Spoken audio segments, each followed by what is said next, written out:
بھی تو ہمارے اور آپ کے بچے ان بے حیائی والے کاموں کو گیم کا نام دے کر لوگوں کو انٹرٹین کر رہے ہیں۔ تبھی تو آپ کے بچے ماڈرن اور آزاد خیالی کہہ کر سر پر دوپٹہ تو کیا آدھے آدھے کپڑوں میں گھوم رہی ہیں۔ تبھی تو آپ کے بچے اس طرح کی گندی ویڈیوز بنا رہے ہیں۔ تبھی تو آپ کے بچے آپ کے فرما بردار نہیں رہ گئے۔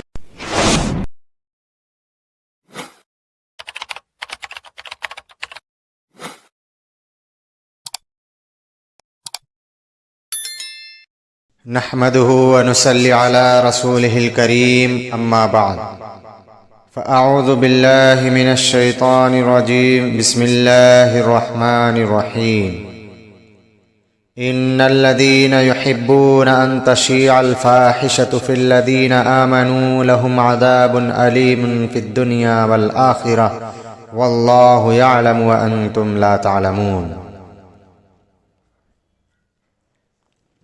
سرور کائنات حضرت محمد صلی اللہ علیہ وسلم کا ارشاد گرامی ہے، حیا ایمان کا ایک بنیادی شعبہ ہے۔ اسی بنیاد پر فرمایا گیا، جب تم حیا کو کھو دو تو جو چاہے کرو، یعنی انسانی زندگی سے اگر شرم و حیا ختم ہو جائے تو ایسی زندگی کی کوئی قدر اور حیثیت نہیں، اس لیے کہ شرم و حیا اسلامی معاشرے کے لازمی پارٹ ہیں۔ اسلامی تہذیب اور کلچر اور مسلم معاشرہ برائیوں کو جڑ سے اکھاڑ پھینکنے کی طاقت رکھتا ہے۔ دنیا میں اسلام سے بڑھ کر کوئی مذہب بے حیائیوں پر روک لگانے والا نہیں ہے۔ قرآن و حدیث میں اس برائی کی بنیاد یعنی آنکھ کی بے احتیاطی کو سختی سے قابو میں رکھنے کا حکم ہوا ہے، اور یہ ایک ایسی چیز ہے اگر صرف اس پر ہی قابو کر لیا جائے تو ساری بے حیائیاں دنیا سے ختم ہو سکتی ہیں۔ اگر کوئی آنکھ اٹھا کر دیکھنے والا نہیں ہوگا تو دکھانے والے کس کو دکھانے کے لیے یہ بے حیائی کریں گے؟ مگر افسوس کی بات یہ ہے کہ آج کے نوجوان موبائل اور انٹرنیٹ کے ذریعے گندی اور ننگی فلمیں دیکھنے کا گناہ نہیں کر رہے ہیں، بلکہ سوشل میڈیا کے الگ الگ پلیٹ فارم سے اس کو پروموٹ بھی کر رہے ہیں۔ ان بے شرمی والے ویڈیوز کو جتنا برا کہا جائے کم ہے۔ وہ امت جسے حیا کا درس دینے کے لیے اس دنیا میں بھیجا گیا تھا، افسوس کہ وہی باطل کا ہتھیار بن کر بے حیائی کو بڑھاوا دے رہے ہیں۔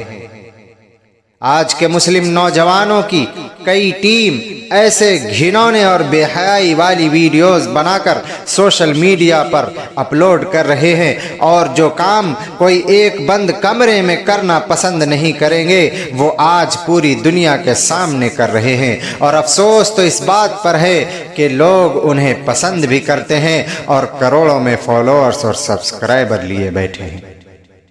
اور افسوس اس بات پر بھی ہے کہ ان کے ماں باپ سب جانتے ہوئے دیکھتے ہوئے اپنے بچوں اور بچیوں کو یہ بے حیائی کرنے دے رہے ہیں۔ کچھ لڑکے عورتوں کے کپڑے پہن کر بازاروں میں گھومتے ہوئے نظر آ رہے ہیں تو کچھ لڑکیاں آدھے کپڑوں میں بے حیا اور بے شرموں کے آنکھوں کی ٹھنڈک بنتی نظر آ رہی ہے، اور لوگوں کے بیچ اور معاشرے میں بے حیائی کو عام کر رہے ہیں۔